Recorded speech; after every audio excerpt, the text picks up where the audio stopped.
As the son and grandson of doctors, Jim Stowers had a sense early on that his life would be about helping people. But he couldn't have predicted how it would unfold or the impact he would have on future generations. Born and raised in Kansas City, Missouri, James Evan Stowers Jr. graduated from the University of Missouri and trained to be a fighter pilot in the Army Air Corps. After leaving the service, he attended medical school, but after 3 years decided it wasn't for him.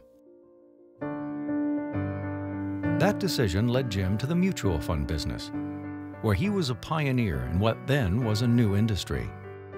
Today, mutual funds account for over $12 trillion in assets. Jim worked briefly for mutual fund firm Waddell & Reed, and then founded a life insurance firm and Stowers & Company, a mutual fund broker-dealer.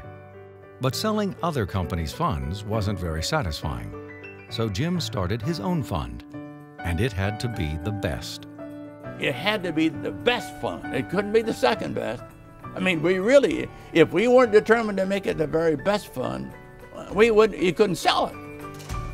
In 1958, Jim started a new firm, 20th Century Investors, later to become American Century Investments. Today, the company is a top-tier asset management firm with offices in the U.S., London, and Hong Kong, managing billions of dollars for a range of clients. Behind this growth was another of Jim's beliefs. And I believe anybody can do what they want to do if they're determined to do it. In the company's early years, Jim's investment philosophy was that money follows earnings in the equity markets. He improved on that approach in the early 70s by writing a computer program to identify companies that fit his model. And it worked. So well, in fact, that Jim was featured in Money magazine in 1981. By the early 90s, thanks to strong investment performance, Jim's company and its assets under management doubled in just 1 year. This validated Jim's faith that making investors successful was the key to the company's success. In fact, helping people be smarter about investing and finances was one of Jim's passions. But as Jim's dreams began to be realized with a growing diversified company, his focus shifted to family and the bigger issues of life, health, and humanity.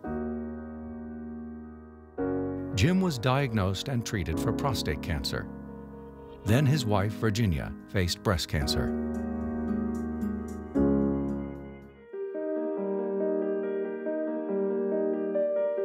In 1994, Jim and Virginia founded the Stowers Institute for Medical Research to seek cures for gene-based diseases so others wouldn't have to suffer as they did. True to his long-range thinking, Jim secured the future of the organization with an endowment of $2 billion in assets.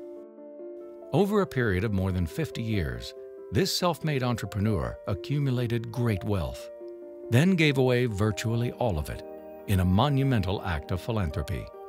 And when people said a world-class medical research institute couldn't succeed in Kansas City, Jim proved them wrong. We wanted to give back something more valuable than money to the millions of people who made our success possible. He wanted to do something more than just add a little bit of resources at the margins. He wanted to change the way one studied the human genome, how cells work, how genes work.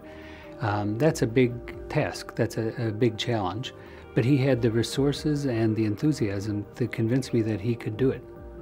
You set the sights where you want to go and go there.